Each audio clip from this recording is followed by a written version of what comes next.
So this is the aspect we can say as time changes. But ancient Greece had a majority of citizens, a majority of citizens of the state who were slaves. 60% of their population were slaves who had no right to vote. The remaining 40%, half were women or more, and they also had no right to vote. So democracy, the rule of the people, meant the rule of the free male citizens, 20% or less. So that's not the rule of the people. So it wasn't in its inception, and in the West today, it isn't. Of course, they do go through, the exercise of elections and, politicians talking and, people voting, and they go through all these motions, which gives them the impression that they are involved in the process, but realities are they're not. The wish of the people is not implemented in the West.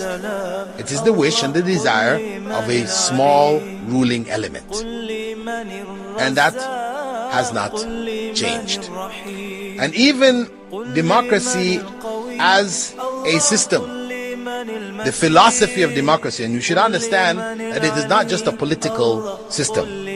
As is pointed out, this is mentioned in Collier's Encyclopedia, Western thinkers say Western democracy reaches beyond the confines of government and affects all phases of human relations. That's why they teach it to the children at the earliest age, the idea of democracy. They grow up with it, this idea that you must have democracy. But if we look at the basic principles of democracy, they are three. The first one is equality. From the humanist, rationalist point of view, all humans have one common trait, the ability to reason. And this equalizes them. From the Islamic perspective, we say, yes, everybody is equal before God. We're equally responsible before God. So issues of equality in our system, we agree on that. But then when you look at the other principles, the other two principles, principle number 2 is called rational empiricism. That is basically that the human mind has the ability to deduce from historical and personal experience what is best for human society. Human beings, looking over history, learning from the past, using their reason, are capable of arriving at laws which are best for society. Now, if we look at the most popular document representing the greatest quote-unquote democracy in the world today, United States of America, the American Constitution is called that's their document, the founding document, written by the founding fathers. What does it say in there? In Article 1, Section 2, entitled the 3/5 Compromise, it states there that black men were to be counted as 3/5 of white men. Right? If you're non-white, you're only 3/5 of a white man. This is the American Constitution.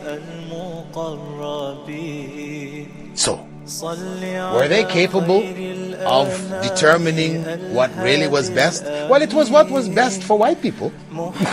Yes, and that is the nature of human beings. When we make laws which are what's best for our group.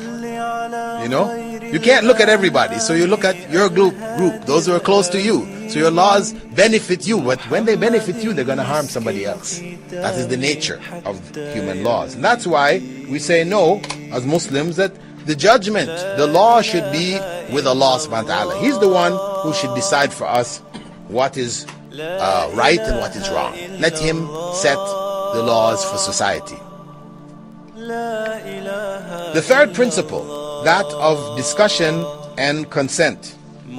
Discussion and consent, meaning that when we have to make a decision as Democrats, and I don't mean the party, but the person who supports democracy, when we get together to make a decision, then we take a vote.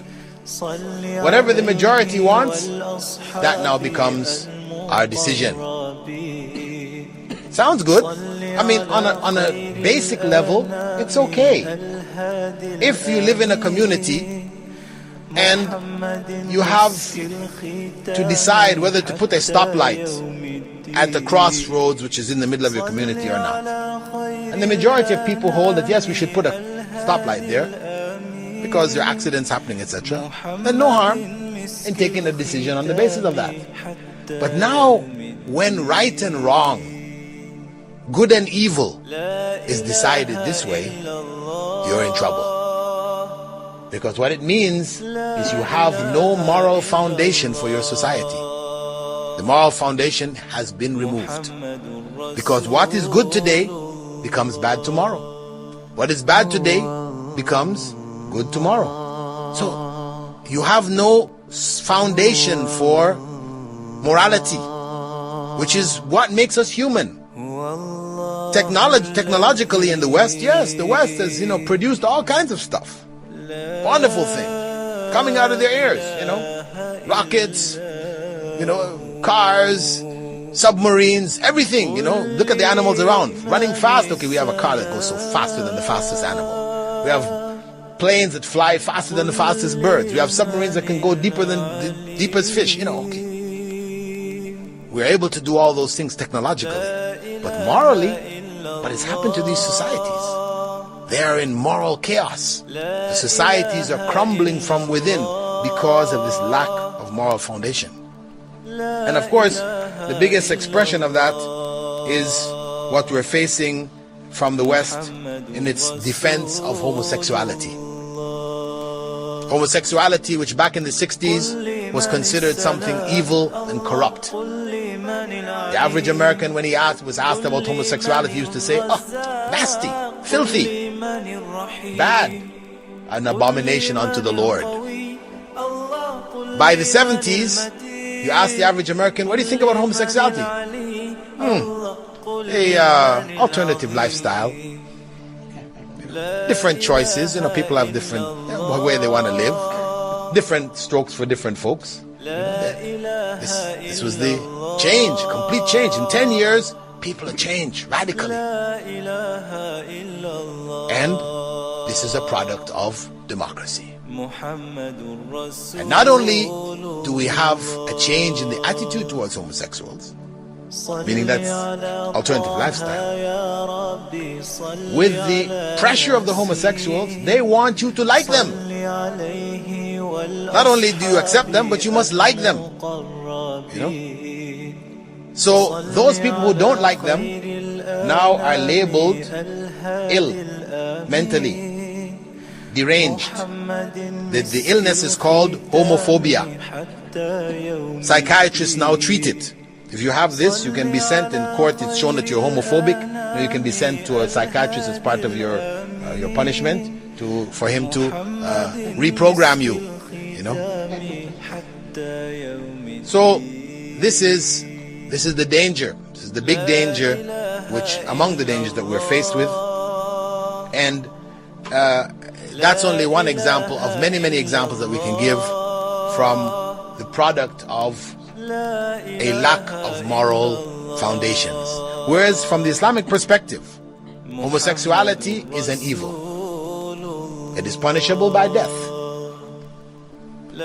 No matter what arguments homosexuals and their supporters will bring, that it is genetic, biological, people are born that way, they bring all kinds of arguments. But we say, no, we don't accept it. Any more than we accept that a person is born a murderer, born a rapist, born any other criminal things. And yes, you can find scientists who are saying it's in the genes. Yeah, even to be a murderer is in the genes. You have scientists who have tried to identify genetic basis for murder. But we say still, we may all have inclinations. Everybody gets angry at a time, and you reach the point, or many people reach the point where they feel like killing somebody. Okay, but we restrain ourselves afterwards. Right? You have that feeling, but you stop yourself. You're not a robot in the sense that once the thought comes in your mind, you must implement it. No, that's not us. Right? we are able to stop what we think about, what we desire to do. We have the ability to control ourselves, as different from the animals. The animals don't have that. They only have instinct. Hungry, I must eat. I don't stop and determine which food should I eat. If I see a deer running, a mother deer with little deers following it, I don't stop and say, oh, I shouldn't kill that mother deer, looking after the little deers. Let me go find another deer, right? No. Hey, if the deer comes, he's going to eat. Right? He has no sense of morality. Okay? But we, human beings, we do have this. We are able to make distinctions. We do choose. We do make choices. We have that ability. So, if a person has those inclinations for whatever reason, he is or she is required to control them. That's the bottom line. So in the same way, a person is not supposed to commit adultery, though people have desires. They're not supposed to commit adultery. And if they commit adultery, there's a severe punishment for them. In the same way, homosexuality, because it's harmful. Why did Allah prohibit it? Because it's harmful. Harmful to society, harmful to the individuals. We have AIDS. Clear evidence that it is harmful. So, the positions held by Islam on various malpractices, sins, etc. in society, these positions will never change.